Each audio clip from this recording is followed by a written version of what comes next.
বিথি আপু, জি ভাইয়া, কেকের দোকানে পিঠার কি কাজ?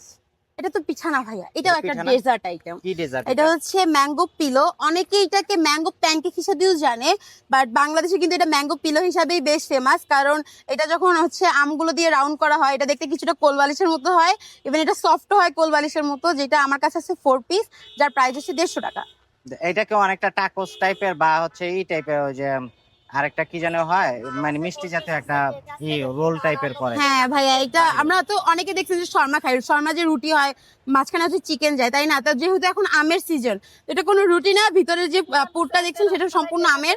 বা তারপর হচ্ছে বাহিরের পুরটাও হচ্ছে সম্পূর্ণ আমের। এটা হচ্ছে ম্যাঙ্গো পিলো, কিলো যেটা হচ্ছে বিথাপুর কাছে আছে, আগারগাঁও আর কারোর কাছে কত নেই। টাকা প্রাইস? এটা হচ্ছে 150 করে ভাইয়া, 4 পিসেস থাকবে। 4 পিসেস থাকে। আচ্ছা, পিস গুলা একটু যদি দেখি আমরা। অবশ্যই, এই যে আমি দেখাই আপনাকে। আচ্ছা, এই সাইজের হচ্ছে পিস নাকি? হ্যাঁ, 4 পিস পাবেন, তো 150 টাকা। 150 টাকা। আচ্ছা, আমের কেজি কত? আমের কেজি কত আমি জানি না, কারণ এটা আমার তো আম কিনে এনে করি। তাহলে এক পিস আম সর্বোচ্চ ব্যবহার করছেন, তাহলে এই যে না, আমি এখানে তো এক পিস আম ইউজ করি না ভাইয়া। বেশি হয়ে না, গেল। আমি এখানে এক পিস আম ইউজই করি নাই। আমার প্রত্যেকটা পিলোতে হচ্ছে লম্বা লম্বা করে না হলেও হচ্ছে 2 থেকে 3 পিস আম গিয়েছে।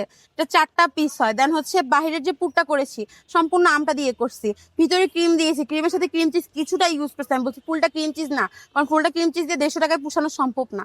তো কিছুটা ক্রিম চিজ দিয়েছি। দেন প্যাকেজিং খরচ আছে, এগুলো প্রসেস করার একটা খরচ আছে, টাইমের বিষয় আছে, সবকিছু মিলিয়ে 150 বলেছি। আচ্ছা, ঠিক আছে।